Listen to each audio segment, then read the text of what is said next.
Ladies and gentlemen, hello and welcome to Unit Lost. I am Stylosa and welcome back to OverAnalyzed, which is of course our awesome Overwatch coaching series. Now, if you would like to appear on this series, follow the instructions that are on the screen. Beautiful. Alright, today we're going to take a look at a 2,428 rated Soldier player. Even though we appear to be looking at Reaper, he will change his hero, don't you worry, ladies and gentlemen. So, and it is also the very last day you can buy the gold limited edition rank doesn't matter t-shirts, guys. So if you really want one, now is the time to get one because they won't be available again. Also, there is the standard classic version available, which is beautiful as well. So if you'd like to get that one, then check it out. Lovely jabbly. What we're going to do is get stuck into this. This should be really interesting because it's a borderline platinum player. It's a gold player who is basically about to go into platinum. So probably indicative of most Soldier players out there right now on the ladder, because as we know, platinum is pretty much the most common rating. Like most players, I think, are between platinum and gold. So we can see in the chat somebody's saying, hey Reaper, do you mind swapping to a Soldier? Now let me just explain why they're probably asking for this. Now, number one, Reaper's not the greatest DPS right now because he relies on the enemy coming to him. It's very difficult for him to get to the enemy, etc, etc. There's a lot of different issues with Reaper. But if we look at the team we've got right here, right? So you're about to go to Soldier, which is great. You've got a Zen. Zen's awesome. You've got a Ana, so we've got 2 supports. That's great. We've got 3 tanks, though, which isn't really too ideal. We could easily drop Zarya, or we could easily drop Reinhardt, or basically we need to keep the Winston or we need to keep the Reinhardt, right? Zarya is kind of, we could swap her for a DPS, and I'd be cool with that. But you playing Soldier here makes a lot more sense because then we've got more range DPS. So it was a good call by the person in your team because if you were going to play Reaper, that's not a great idea. Alright, so what we're going to be looking at here with Soldier is target priority is a huge thing with Soldier. And also use your microphone. But if you don't use your mic throughout the game, I'm not going to keep standing here and going, use your mic, whatever. That's just how it is. So what we're going to be looking at here is target priority. We're going to be looking at target accuracy. We're also going to be looking at when you use your Helix rocket. Like there, you wasted the Helix rocket. And when you need to use just your standard primary fire. A lot of soldiers suffer from trying to Helix people instead of shooting them. When if you just shoot them, you'll probably kill them. Remember, Soldier does a ton of DPS. If you shoot them in the head, they will die. And also when to go full auto and when not to go full auto. And understanding that using the Helix rocket, it's a spike of damage. It's great for finishing people off. It's great for trying to capture people like a Tracer if she's jumping around on you. That's what it's awesome for. However, most of the time, you're probably better off just continuing fully auto fire, especially into a Reinhardt barrier. So, here we go. There we go. We just seen it right there. That there was a really bad use of the Helix rocket, but you've managed to take out that Soldier 76 with full auto, well, it wasn't burst, but with full auto fire at close range. Luckily, he had the Discord orb on him, so that was well played by your Zen. Although, one thing I am noticing here is a lot of issues with your accuracy, but I just want to rewind a little bit here. Not the video as such, but what I just said about the burning down barriers and such with Soldier 76. You will do slightly more DPS if you cycle in a Helix rocket, but it's almost negligible. You may as well just keep firing fully auto into the barriers and then using the Helix rocket for burst damage when you need it. At least I always like to keep that ready for when you need it, because there will be a lot of times where you will need that just to take somebody out, just to get that high spike of damage. So, the other thing I'm noticing here is your mouse feels a little bit too sensitive for your needs. So this could be a combination of 2 things, or it generally is a combination of 2 things. What we've got is nobody on the payload for a start right now, which is really silly. Somebody should be on the payload, or on the tank should. But it's either your DPI on your mouse is too high, your in-game sensitivity is too high. You need to find a balance between them. I often say this in a lot of the OverAnalyzed videos, but there is a video on the channel which is the ultimate accuracy guide for Overwatch. It's part of the Overwatch Academy, which is a new series that I've started to run, and that will show you how to set up your mouse, because there's a lot of different factors that go into play. But yeah, alright, so again, we've totally wasted the Helix rocket there. There's no need for it. Like, we're not really holding a great position here. Let's just pause this. We're not really holding a great position here because what we were doing is we were sitting here on top of the payload, right? Which is fine. It's moving the payload. But all of this is time, which is wasted. Time you could be using to maybe get up here and take the high ground. Yeah? You see this little ledge here? You can actually run across that. If you go up to the right-hand side there, go up the stairs, you can run across this and take the high ground. Yes, granted, the enemy team's probably on there. But standing where you were is like a complete waste of time. Like, you have literally done nothing. A lot of the problems lower level players generally have is they don't effectively use their downtime. I honestly believe there isn't that much difference between, let's say, like a master and a GM player, or even a top 500 player when it comes to mechanical skill. What the difference is, it's game sense. It's huge differences in game sense, and that's generally what you see across the level ranges as well here. So let me pause this again. What are you doing? Like, what? Let's just rewind this section and watch it back. Like, watching this back will just make you realize how pointless what you did here. It was just pointless. Like, okay, we're standing on the payload. We're walking backwards. Why don't we go and take a good position? We're just standing by the payload. We're just waiting to get earth shattered. Oh no. We did nothing there. We literally got earth shattered. If we die, that's our fault. Yeah, so we should not have died there. Yeah, you died to Helix rocket friendly fire, but whatever. You should not have died there. That was not great play. Again, this is the concept of not using your time effectively. All right, one thing we've got to look at here as well is we have got tac visor. And that guy's slamming his keys. We've got tac visor. So what that means is the Ana on our team. I think we had an Ana, right? I'm sure we had an Ana. Or am I just like... Am I just off my face? I think we've got an Ana. I'm sure we've got an Ana. If you press tab, I would know if you've got an Ana. Yes, I knew we had an Ana. Right, so what we've got to look at here is... Well, what we've got to do, everybody needs to do this, is bring this bloody screen up when there's nothing else going on. Because this gives you so much information. In fact, let's just look at what this screen gives us. What does this tell us here? Well, it tells us she's got grav, right? We don't know what her ultimate is, so we're Soldier, yeah? We know our tac visor and nano boost create the godly marriage of nano visor. I forgot what it was called. Of nano visor. So we need to know when this is up. So we've got to be like, Ana, when's your ulti up? Because we don't see it. And if she goes, oh, it's 90%, then you go, cool, let's combo in the next fight, right? However, it also gives us more information. It shows us the enemy team, doesn't it? We can see what their team comp is. We can see they've got Roadhog. That means we can shoot the crap out of Roadhog. He's an ultimate battery for us. They've got a Soldier. They've got an Ana. So they've got the tac visor combo. They've got a Junkrat. Junkrat's not really very good on this phase of Dorado. He is on the first phase. Second phase, not that great. They've got a Ryan and they've got a Zen. Awesome. But it tells us what's going on. So please get into the habit of bringing this up more often. Okay. So let's see what happens here. Like, you're finally kind of doing a bit of a flank. But why are we going for low ground? Like, what is this above us? Above our head here? No, I'm not talking about this over there. I'm talking about what is directly above our head is high ground. That's where we should be. We've got tac visor. I think what you're trying to do here is flank with the tac visor. I hope to God you don't just blast the tac visor. I'm trying to get a little pick. Fired a cheeky helix. You see, one of the things with... Actually, we should be able to kill this end. That's very nice. Yeah. Let's just go back. Let's just go back. Watch what happens here. The reason why I was quiet is I'm looking at this big Roadhog and I'm thinking, why have you just used your visor? Roadhog is going to slam you. See, Roadhog turns around and he's like, yep, goodbye. Roadhog is very dangerous for you, especially when you're using ultimates. He will shut you down. So what you should have done is started poking away at range and just kept firing at range. It doesn't matter if you want to use your tac visor there. I think that was okay use of the tac visor, but you were too close to Roadhog. You didn't have to be there. You should have been on the high ground, tac visoring into them from above after you killed the Zen, because there was no need to be on the low ground. It makes you more vulnerable. Like Smash Mouth? What's going on with your gun? Yeah, I guess. Why was the muzzle flash going up on the gun? What the hell? Okay, so let's just kind of recap what we've seen so far. So it hasn't been too bad, right? You've been okay. I mean, that was really unlucky. It's been okay, but you're not taking high ground. You're not using downtime. Your accuracy, I think, is a little bit twitchy. Like, one of the things which gives away, not poor accuracy, but accuracy which is or sensitivity which is too high, so it's going to mean your accuracy is not going to be as great, is you see these like minor little twitches. Like if you watch the crosshair now, guys, watch it kind of like it'll twitch, like little, you see, like, what the hell was that helix rocket? Like little twitches. You tried to fire at him, but you twitched off him, and then yeah, it's not great. So this probably means you need to lower your sensitivity. You see again there, like it was really shaky movement. That needs to be worked on. This, however, is good positioning, and we can just work on everybody. We don't really know where that's gone. Maybe that's gone into spawn.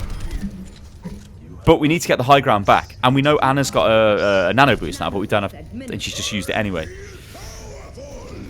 I'm going to stop this here, because this is really bad positioning. Now, you're probably thinking, okay, this is great. We've smashed them back into their spawn. The problem is... You know, let's just rewind this a second. The problem is, they are going to use ultimates here. They're just going to blow everything because it's getting really dangerous. Instead of sitting on the payload, instead of now running forward, you should take the high ground. you should jump on top of the payload, rocket jump, right, which I've not seen you do at any point. Let's just see if the payload actually comes in. I'm just trying to pause it right now. Right, we're dead to attack visor.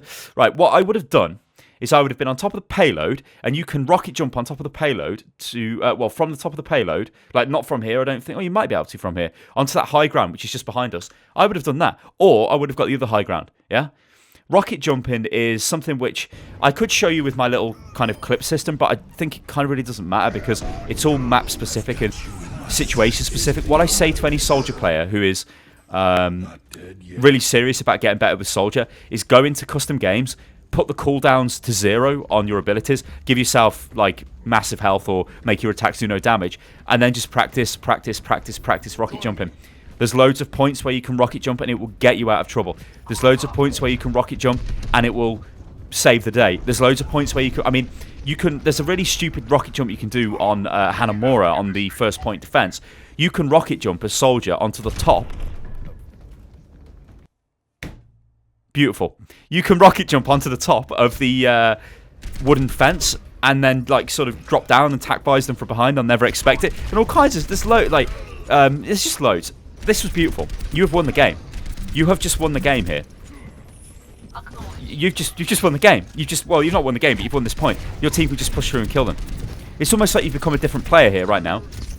Yeah, we may as well attack visor. Why not? Why not? Just clean them up. They're screwed. They're absolutely screwed. That was beautiful play. That is what I would do. That is awesome. You have done that. 100% that is you. So after me blabbing on about rocket jumps and saying, like, it's not really too essential right now, but it is something you should learn. You used the rocket jump and won the game.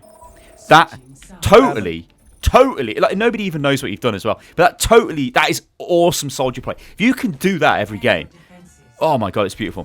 But just please use your microphone a bit more and talk to your team. Yeah. All right, so let's see what we're going to do on defense because honestly, I was happy with that Soldier play for the most part. I think you need to sort out your accuracy and your positioning during downtime is bad. In the fights, it's okay, but during downtime, you need to think, okay, the enemy team are not here. I'm not just going to sit on the payload. That's not my job. You know, that's what the supports do. That's what the tanks do. You go forward, right? You get into a position. You use that payload time to get a good position, and that's what you've not been doing, and that's what I would like it if you really worked into your game a little bit more. So looks like we're rolling with the same team comp again, which is fine. I don't really have much of an issue. You can do cheesy things on first point Dorado, like you could bring out a Junkrat, you could bring out a Symmetra. There's loads of different things you could do. But you see what I mean about your sensitivity? You see how it's like, it's a bit janky? Yeah, I think if you worked on that, you'd probably land more hits with Soldier. Now, also, talking about burst and fully auto fire, what I like to do is turn blue on the crosshairs. Because what that will do to me, it gives me a visual sort of cue that my fully auto fire now needs to stop, right? So I need to stop my burst to regain my accuracy. It's not something you need to 100% do, but it is definitely something which I think helps me. I mean, it's all a subjective thing. And again, like this kind of positioning here, it's pointless. I'm going to say this is pointless. This is completely stupid overextension of your positioning. Nice little show-off rocket jump across, but if they come out with a Pharah or something, it drops right on top of you here and kills you, you've just made a mess of defense. They've got a Diva and a Pharah, right? So this is where it's going to get interesting. All right, big mad props to Zen there for getting the Insta Discord onto her, so it allows you to work it down, and Zen to actually finish her off. You've just been knocked off by Diva, I think, or even Boot. Yeah, you've been knocked off by Diva. Couldn't have been Pharah because you just killed her, and this is forcing you to run back. So let me just go back here because this is great, but this is Gold Soldier, albeit with a bit of flair. But this is Gold Soldier. Look at this, right? Nice position. Now we're going to get knocked off by Diva because Diva knows we're up here. So we should have been ready for Diva. Like, oh god, no! Oh, Diva's knocked us down. Now we're dead. If this isn't gold, we're dead now. Now we're running back to the position we should have basically held in the first place while allowing them to just move the payload. Yeah, we got a little kill. Yeah, that was great, but it hasn't really achieved anything. You get what I'm saying? Like, it hasn't achieved anything. In fact, what it could have done is give them a major advantage, and we should have killed that Pharah. We should have killed that Pharah earlier. The reason why we didn't is because our sensitivity is too high, and it means that we're missing very easy shots, which we shouldn't really be missing. Divas, we can take Divas on 1v1. I always take a Diva on 1v1. If you've got your bio heal ready, Bioheal, that's not what it's called. Biofield. If you drop the biofield down as the D.Va jumps onto you, you can pretty much kill her. Because it's so easy to headshot D.Va when she's in the mech. It's that massive faceplate, just wreck it. This positioning, though, I am very much a fan of. I do like to do this if I think it's safe to do so. Do I think it's safe to do so now? Kind of, because we're pushing forward. You've got to remember that they've got a D.Va and a Pharah. If both of them decide to dive you on top right there, they will kill you, and the defense is broke. But constantly going back round here and flanking with Soldier is so powerful. This is why... Okay, we've got a duel breaking out. This is... I think he just helixed the fourth. Oh, no. What are we doing? Oh, man. We need to go back here. We need to go back here. And then I will get back to the original point I was trying to make. So watch this. We got a duel breaking out here. We know he just uses tac visor in a second. I don't know why we jumped down. I don't know why we did that. Jumping down into the fight is very stupid. It's almost like the payload was a magnet. Why do you even want to be there? This, though, is a nice little reflank you've pulled out here. Because what it's done is it's negated their Soldier's ultimate. And it's allowed you to come through and basically hold the point. Yes, but what I was saying earlier about the positioning. It's nice to flank with Soldier. But only when you know it's safe to do so. Especially on defense. Constantly retaking this position here will give you a lot of success. And this will give you a lot of success going straight through the tiers, right? This isn't just something you can do at this level and get away with it. Moving up here and flanking and then basically retaking a better position when you know that they're going to dive you is the key thing. Like, I expect you to maybe overstay your welcome here and get dived. If you do, then, okay, that's something that can be worked on. But the general position itself is pretty solid. And our target priority is, again, pretty solid. Something I would like to talk about target priority as well is... If there's a Reinhardt barrier and there's nothing else to shoot at, shoot the Rein, right? If there is something else to shoot at that you can see around the barrier, always take it. See, again, this is not a bad flank, but one thing we need to look at here is why did we drop down? So we move forward here, right? We take... Okay, let's pause this here because this is what you should do. This is bad positioning, right? Bad. Yes, you flank them from behind, or it's not bad positioning right now, but you know what I'm saying, guys. It will be when you jump down there. Why didn't you just go through here? You've got high ground there. And then you can just fire down into him below. Instead, you drop down. Not really sure why you do that. Remember, it's easier for you to do damage from the high ground, and you're less susceptible to taking damage from the high ground. See, so you drop down here. If Anna turned around and sleep darted you, you're dead. She tried to, but she missed, right? A better Anna would get you. And then what would you do? You're the primary damage source in this team. Kill the Mercy all the time, yeah. So target priority is the other thing I want to talk about. You'll probably notice this as you start going up through the tiers. There is a lot of Mercy mains about on ladder. And the reason why they get really high rated a lot of the time is because it's easier for them to wait for a res. So what they can do is if they know the fight's going bad, they can hide in a position and then dive out and take the res. You as Soldier, it's not totally your job to kill her. However, you should try and focus her as much as you can. It's more a Tracer or a Genji's job, I'd say, to find the hiding, let's say, Mercy and kill her. But anytime during the fight, if you can take out the Mercy, you absolutely have to take her out. So what we're looking at here is you firing down into a Reinhardt barrier, which, you know, is okay. Oh, Reinhardt's actually dropped his barrier. I think his barrier is gone, which is fine. Like there, that was fine to just keep firing damage into them. We've got a tac visor available. So, one thing we need to be aware of here is, well, one thing I'd really like it if you did was bring up your score screen more often. The tac visor is going to counter the Mercy res. If they rush you now, which I expect them to do, and I expect them to have res, I've not seen it all game, so I expect it to be there. Zari's got him with a very aggressive grab. And so's D.Va gone in, that might wipe them. Oh, that was their D.Va, okay, so... Yeah, we don't have a D.Va. What am I talking about? So, right, now it's looking a bit dodgy. We're tac visoring to counter this, but where is the Mercy? She's going to come in with a res? No, she didn't have time. Amazing, Anna, you're good among men. I'm just saying that. Daria, why have you not been speaking all game then? And you, Reinhardt. And me too, dude. I love it when people all talk at the end when it's a great game. It's like, you see this a lot at lower levels. Right? When it's a bad game, they'll all be like, oh my god, it's so bad. But at the end of the game, instead of trying to work it out during the game. Like, when Zari did that really aggressive grab at the end, she should have said she was going to do it so everybody could follow up, because we didn't know that was going to happen. This is probably a grab under the bridge. Yeah. I think she just throws the grab in, doesn't she? No, maybe not. See, she's got nice tracking. Well, that was sorry, that was a total waste of the grab. What the? Okay. All right. Okay, let's discuss what actually happened here with you. You're a good player. I like the fact you can do rocket jumps. That is awesome. Your positioning, yes, I know the comments are going to be saying this, but your positioning is bad. it could be much better. Like, don't ever give up the high ground as Soldier. If you can take the high ground and nobody's going to take it off you, then take the high ground 100%. Think about using Tac Visor to counter enemy Mercy reses. The Mercy on that team wasn't too great. Better Mercies will pop that baby all of the time. And then you'll be like, oh god, they're all back. I've used my Tac Visor and she's just resed and it's, well, nothing's happened. The other thing with using the Tac Visor is we've got to make sure D.Va is out of a mech or make sure her defense matrix is gone. Usually, I'd want to demech D.Va before I Tac Visor, because even without the defense matrix, if she flies into your face, she's going to absorb a ton of damage, and that's not going to be great for you. The other thing I'd like you to do is work on your sensitivity. This means going and watching my video, the Ultimate Sensitivity Guide, or Ultimate Accuracy Guide from the Overwatch Academy, because you should have killed the Pharah much quicker. There are also times when you could have killed other people much quicker as well. Like, specifically, I think there was a Zen moment. Also, as well, Helix rockets, it's nice to work them in as you're firing. So, what I want you to do is get kind of used to firing at targets with the hit scan weapon of Soldier, but then leading your shots in with the Helix rocket, because Soldier's hybrid, right, is hit scan and projectile.